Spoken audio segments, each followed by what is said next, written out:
Manusia itu level-level ya. Manusia itu level-level. Ada yang berani ngadepin orang, ada yang nggak berani ngadepin orang. Ada yang percaya diri, ada yang nggak percaya diri. Ada yang kalau sama polisi malah nantangin, ada yang kalau sama polisi dia ngompol. Macem-macem ya. Nggak bisa sama ratain. Biasanya orang bisa percaya diri itu salah satu sebabnya karena punya uang. Kalau dia punya uang, punya mobil, punya kendaraan bagus, dia akan percaya diri. Ngelawan siapapun bisa.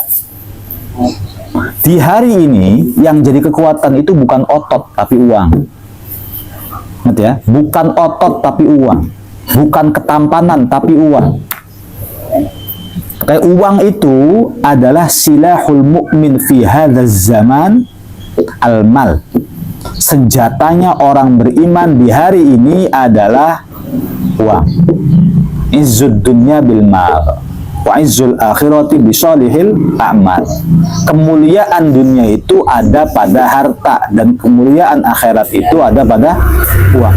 Kamu ganteng kayak apapun tapi bokek nggak punya uang, ya kayaknya nggak ada perempuan yang bisa naksir deh.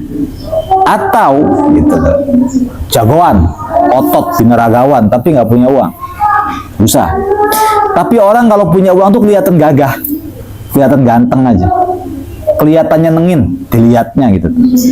Kalau punya uang rapi, ya, kemudian berwibawa, berwibawa. Turun dari mobil kan berwibawa, turun dari beca ya belenakan, turun dari mobil itu berwibawa. Nah, apakah harus menjadi orang kaya enggak?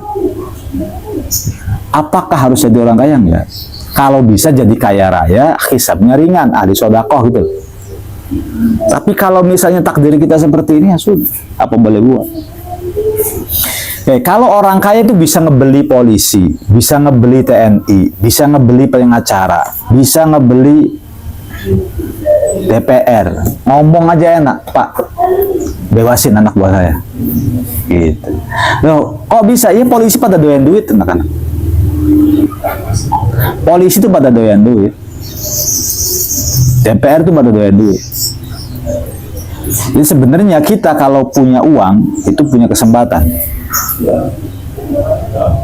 Kalau kita tidak punya uang, maka yang kedua opsinya adalah kita punya keberanian. Jangan sampai dua-duanya nggak ada, uang nggak ada, berani nggak, gitu Mas. Tetapi berani itu harus diimbangi dengan ilmu, jangan berani-berani kosong. Kalau berani nggak berilmu, nanti kayak sekarang, penjarahan jadi. Berani tapi punya ilmu. Orang kalau berani punya ilmu nggak punya uang, dia menang. Ya. Pertama kaya, terus kaya pendek, kaya satu. Atau kalau tidak kaya yang kedua, berani tapi berilmu. Ingat ya, berani tapi berilmu. Simbang.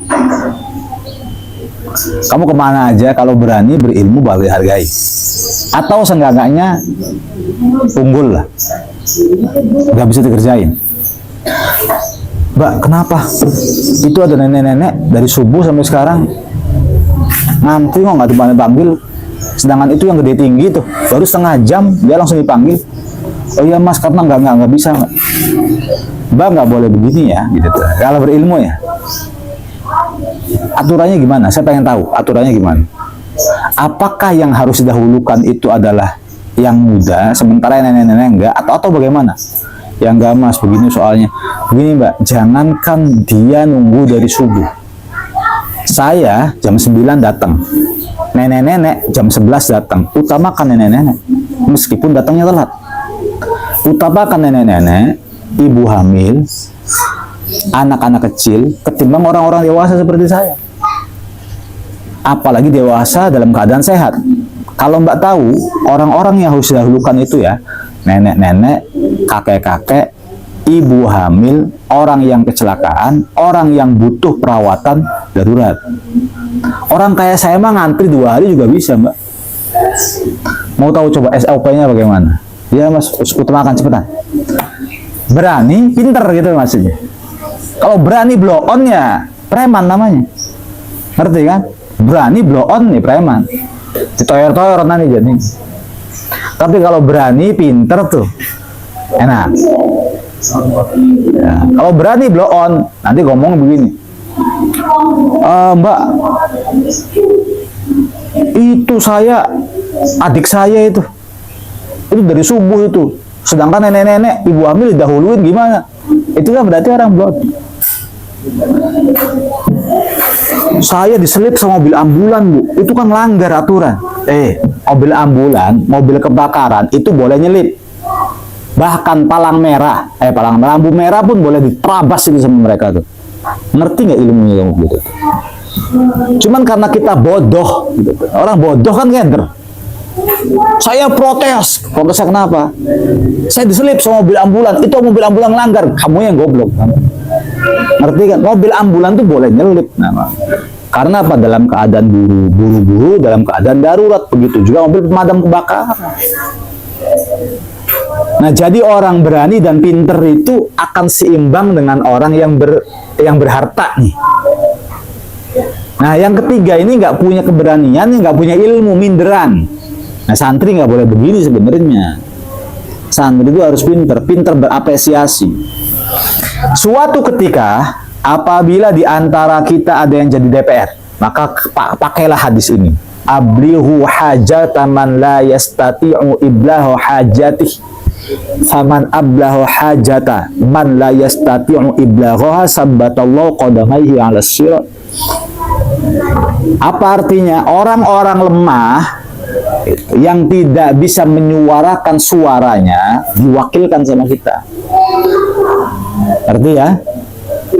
Ablihu, sampaikanlah hajataman, kebutuhan atau apresiasi seseorang, apa namanya, hajataman la yastati'u iblahu haji.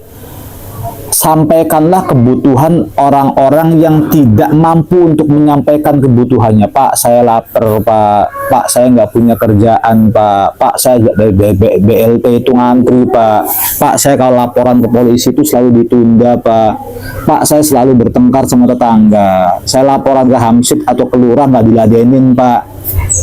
Kan orang-orang kecil tuh banyak nggak diladenin, kan? Gitu.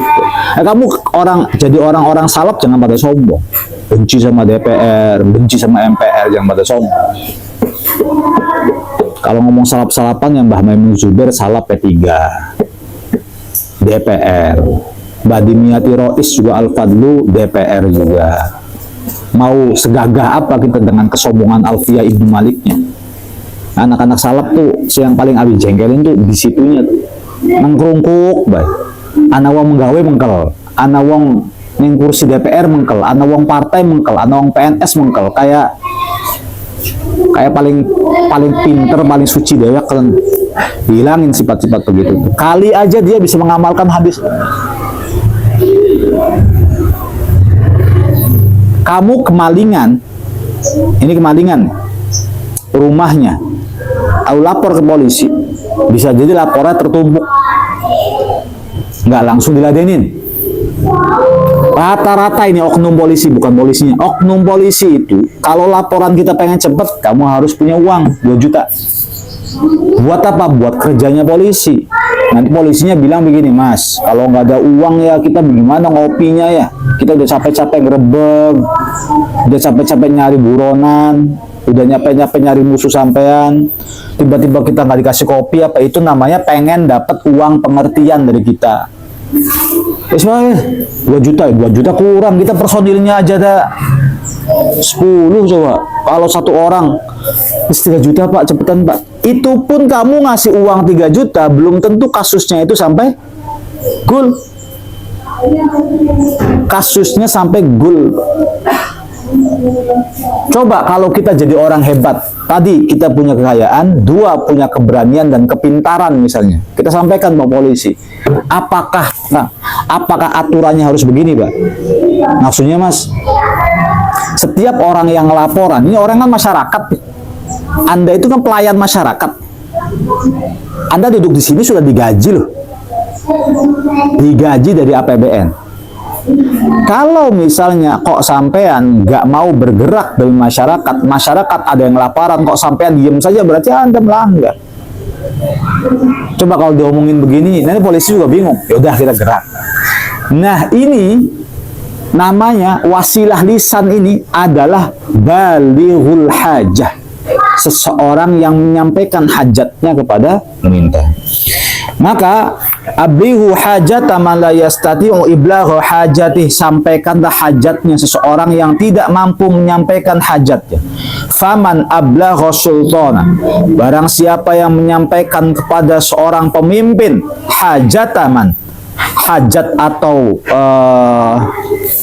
aspirasi seseorang yang la yastati'u iblaghaha, yang tidak mampu untuk menyampaikan aspirasinya, maka orang ini yang jadi DPR ini, DPR bener tapi ya, pengacara bener nih, DPR atau pengacara yang bener nih, sabbatallahu ta'ala qadamaihi ala syirat, maka Allah akan menguatkan kedua kakinya berjalan di atas syiratul mustaqim yaumal qiyamah.